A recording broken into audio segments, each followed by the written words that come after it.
semester. Did you receive anything nice? Wow.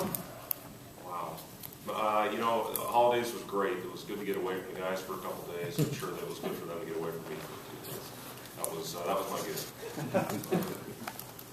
Did everybody get back? Eric didn't make it back. His flight was stranded or canceled yesterday out of Raleigh, and he's got to flight back this afternoon. Bobby get back? Did he go? Yeah, Bobby made it back. Yeah, he was a couple hours. Charlotte's a couple hours. Geography wasn't my strong. Super.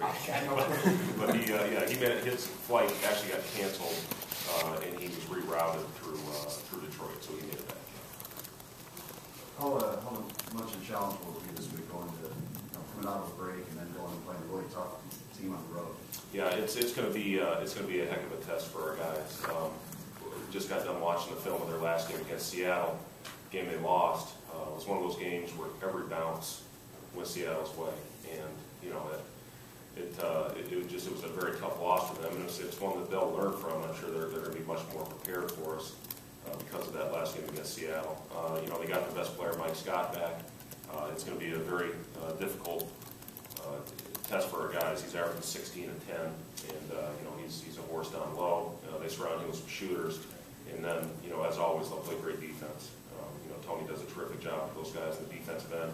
You know, be similar to how Ben Jacobson, you know, how they guard, you know, as far as packing it in and making you beat them with outside shots. So, you know, hopefully we'll be ready for it. You know, we had a good day yesterday coming back. It's always a day. I remember coming back from All-Star break. It was always a tough day to come back and play. Guys are flying in. They're dehydrated.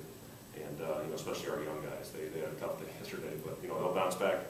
Hopefully have a great workout today. And then we got 2 more days to prepare for that game at Virginia.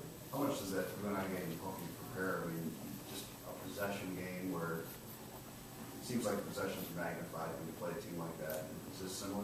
No doubt about it. You know, I thought in the half court we did a great job guarding Northern Iowa. We just couldn't come up with a rebound.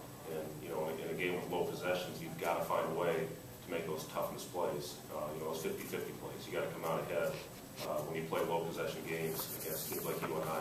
Also, a team like Virginia. Virginia will get out and run some. You know, they've got some guys that can really shoot it, and then their bigs really sprint the floor well. So they'll get out and push it probably a little bit more than Northern Iowa. And you know, again, it's a tough physical team. It'll be a good test for us to prepare us going into Big 12 play. Your thoughts on playing a game like this that's going to test you on the road this close to conference season instead of loading up against another 4 team? Yeah, I think it's great for us. You know, we obviously had the great win at Iowa. You know, beating Creighton away from home was good for us.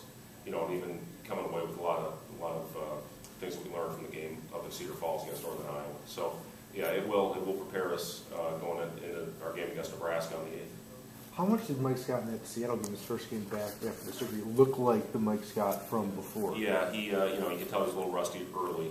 Late in the game, he made some big time plays down on the block. You know, so we'll have to probably throw some different defenses at him. They play him at the 5, so that'll be a very tough matchup for Jamie. You know, he's very quick. He uses spin moves. You know, so it's we'll have to try to get creative on different ways to play him. Jamie's not become, but he's always been a shot blocker. What gives him the ability to do that? How does he do that? Yeah, you know, I think the big thing he's been doing a better job of, Randy, is just using his length. You know, making players score over top of him instead of you know, he went through a stretch of 4 or 5 games where he was getting 2 fouls in the first 5-6 minutes of the game. He's done a much better job of staying vertical and making guys shoot over top of him. He's second in the conference right now in blocks, and you know, I think the fact that he's just making guys come over, he's done a great job of being a help defender, where he's getting a lot of his blocks. And you know, I think just the big thing with him, I mean, he's 6'11", and he's got to use that length. He can't bail players out by you know, by slapping down and putting them on the free throw line. You know, we can't afford now that we're going into our tough part of our schedule to have Jamie on the bench with foul trouble. We just can't do it. You know, he's such a unique player with his ability to space the floor, and you know, he can't bail teams out by getting quick fouls. You know, and we're going to have to do a lot of different things. You know, you'll probably see us play a little more zone now. You know, you'll probably see us you know, get creative with different double teams coming off of different guys. And you know, Jamie, like I said, he's got to be in the game just because of his ability to space the floor. You know, that puts the other defense in jeopardy. Zone's not really your deal, is it? It's not, but you know, we won't play a lot of it. But you know, there's going to be times you know, if we are in foul trouble, we'll have to throw it out there for a few possessions. Did you ever play zone here? You know, Tim junked it up a little bit. Yeah. You know, he'd run some triangle 2, box and 1, that type of thing. We'd steal a possession or 2 with some 2-3. You know, we'd throw a little press in there with Johnny, you know, back when he was here. So, yeah, I played him. I don't like it a lot, but, you know, with how thin we are, we're going to have to try to steal possessions with some zone. Would you be looking at a 1-3-1, a 2-3, mixing them all You know, up? the one thing we played this year a little bit is some 1-3-1. We played a little bit early. You know, again, our man has been pretty solid all year. We've done a really good job, I think, in the half court. You know, the other thing zones hurt you on is rebounding. You know, you got to go out and find a player to block out. So, you know, that's something that, like I said, I've lost sleep over a lot this year is rebounding. So, you know, I like it when you're matched up. You have a man. That way you can try to get him off the boards. So is rebounding the biggest aversion you have to playing man as opposed to zone No, primarily? I don't think so. You know, that I don't know, as a shooter, my eyes just lit up whenever I saw a zone. And, you know, we played against some pretty good shooters this year. So, you know, it's not something I like to do, but again, realistically, yeah, we're going to have to change defenses this year. Scott's among the leaders shooting nationally from 3. As a shooter yourself, do you ever work with him, or I mean, do you leave him alone, or I mean, what's the best thing to do when a guy knows, you know, he's so good at shooting? You know, I leave Scott alone. I tell him one time I'm going to take him out of games when he passes up a shot, an open shot. And you know, the guys we worked with, you know, we worked with Deontay last week. You know, just you could detect a couple things with his shot. We worked with Jake a little bit last week. It was good to see him break out his slump. He was 6 for 7 in the last game. And you know, it's just in my own experiences as a shooter, you don't want to leave the gym until that thing feels good coming out of your hand. With Scott, you know, he walks in feeling pretty good about himself. You know, he's shooting 53% from the 3, and he's a volume shooter, and that's a heck of a percentage for a guy that shoots as many 3s as he does. Can you outshoot him still? No, I can't. You talked about before the season there'd be some games where you can't run like you want to, but you just can't beat Texas and Kansas on the road, you know, 102 to 101. Where does this game fall? I mean, is this one where you'll try to run or not?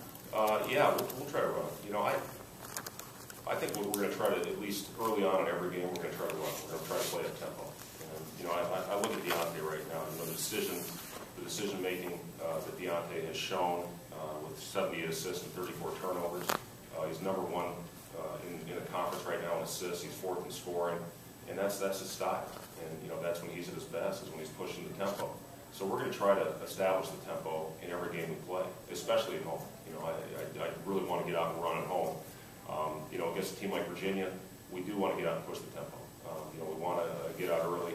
You know, it's when Scott gets a lot of his 3s. Teams aren't leaving Scott in the half court anymore. So if we can get out and run and get him some early shots in transition before the defense gets set, you know, I think that's a good time to get those. With Virginia, with the 4 out and 1 in, what are you seeing from the guards and their perimeter? Yeah, you know, they run actually a very similar style to what Iowa does as far as their motion game. You know, they'll start with the guards out, and they come up and set flare screens and pin downs. And, you know, it's, again, when you got a guy like Mike Scott in there, that you got the 4 out, 1 in, you know, it's tough. You know, it's a pick your poison type deal with the shooters they have out there. You know, with Farrakhan, with Zaglinski, I mean, they got some guys that can really shoot it out there. So, you know, the big thing is you got to be physical. You got to fight your way through those screens. So you don't have to provide too much help. And they got a lot of size with their guards. How do you know, what kind of problems can that pose? Yeah, and you know, I think it all starts with Jake. You know, Jake does such a good job on the opposing team's best perimeter player, and you know, he's gonna have a tough battle on his hands. But you know, Jake's been somebody all year that has stepped up to the challenge and done a great job taking him out and at least making him take a tough contested shot. Last question for Coach? Phil, we're done with it. No, go ahead. Phil Jackson and Kobe came out and talked. Said that the voice of displeasure of playing on Christmas Day. Did you play Christmas Day? We played Thanksgiving. We played Thanksgiving a couple times. Okay. Those were the Pacers. I don't think I ever played Christmas Day. Okay. Yeah. What would be your thoughts on playing on Christmas? You know, I kind of like what Doc Rivers said about it. You know, it shows you that you're one of the top teams in the league, and you know, it's kind of an honor to go out and play in front of all the people that are going to watch. I think I saw a 7.3 rating for the Heat Lakers game, which is huge on a holiday like that. All right, Coach, thanks. Okay, thanks, guys. Thanks, Mike.